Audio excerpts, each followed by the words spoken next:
Saudara-saudariku yang terkasih, salam sukacita untuk kita semua. Sudahkah kita memberi senyum hari ini? Selasa 28 Oktober 2025. Gereja merayakan pesta Santo Simon dan Yudas Rasul. Kita awali permenungan kita dengan tanda kemenangan Kristus dalam nama Bapa dan Putra dan Roh Kudus. Amin. Permenungan kita diambil dari Injil Lukas bab 6 ayat 12 sampai 19. Pada waktu itu pergilah Yesus ke bukit untuk berdoa, dan semalam-malaman ia berdoa kepada Allah. Ketika hari siang ia memanggil murid-muridnya kepadanya, lalu memilih dari antara mereka 12 orang yang disebutnya rasul. Simon yang juga diberinya nama Petrus, dan Andreas saudara Simon, Yakobus dan Yohanes, Filipus dan Bartolomeus, Matius dan Thomas, Yakobus anak Alfeus, dan Simon yang disebut orang Zelot, Yudas anak Yakobus, dan Yudas Iskariot yang kemudian menjadi pengkhianat. Lalu ia turun dengan mereka dan berhenti pada suatu tempat yang datar. Di situ berkumpul sejumlah besar dari murid-muridnya dan banyak orang lain yang datang dari seluruh Yudea dan dari Yerusalem dan dari daerah pantai Tirus dan Sidon. Mereka datang untuk mendengarkan dia dan untuk disembuhkan dari penyakit mereka. Juga mereka yang dirasuk oleh roh-roh jahat beroleh kesembuhan. Dan semua orang banyak itu berusaha menjamah dia, karena ada kuasa yang keluar daripadanya, dan semua orang itu disembuhkannya. Saudara-saudariku yang terkasih, hari ini gereja merayakan pesta Santo Simon dan Yudas Rasul. Pesta kedua rasul ini dirayakan bersama. Mungkin karena nama keduanya yang selalu disebut serentak berurutan dalam Injil Sinoptik, Matius, Markus, dan Lukas.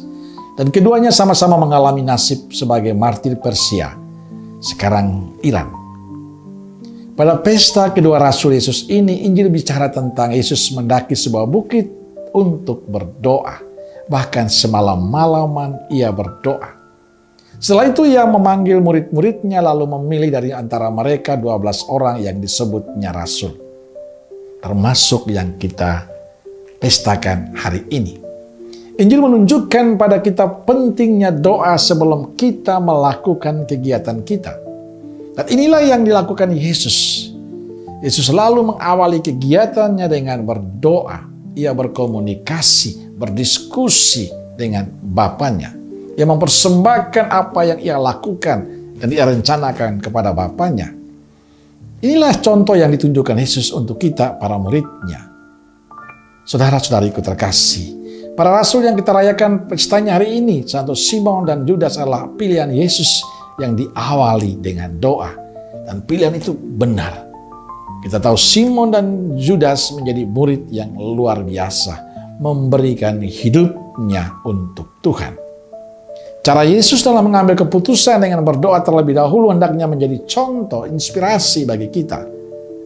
Hendaknya dalam setiap keputusan kita, dalam setiap kegiatan kita, dalam setiap aktivitas kita, kita awali dengan doa. Kita persembahkan pada Tuhan. Percaya ada berkat, ada sukacita yang Tuhan berikan untuk kita. Paling tidak ada damai yang kita rasakan dalam perjalanan kita. Saudaraku terkasih, selain memberi contoh pentingnya doa, Yesus juga menunjukkan pada kita sikap rendah hati di hadapan Tuhan. Sebenarnya kita tidak ada apa-apanya di hadapan Tuhan. Maka tidak perlu terlalu bermegah diri kalau kita bisa, kalau kita punya.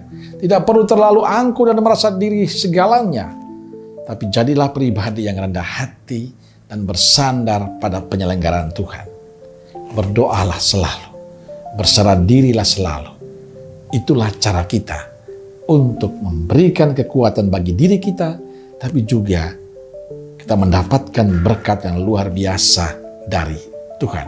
Kalau kita mengalami kesulitan dalam hidup, mengalami persoalan, melaksanakan aktivitas kita, awalilah dan persembahkanlah dalam doa kita, seperti yang ditunjukkan Yesus untuk kita hari ini. Amin. Semoga Allah yang Maha Kasih memberkati saudaraku sekalian, Bapa, Putra, dan Roh Kudus. Amin. Roh Kudus Nazaret, doakanlah kami. Amin. Berkah dalam.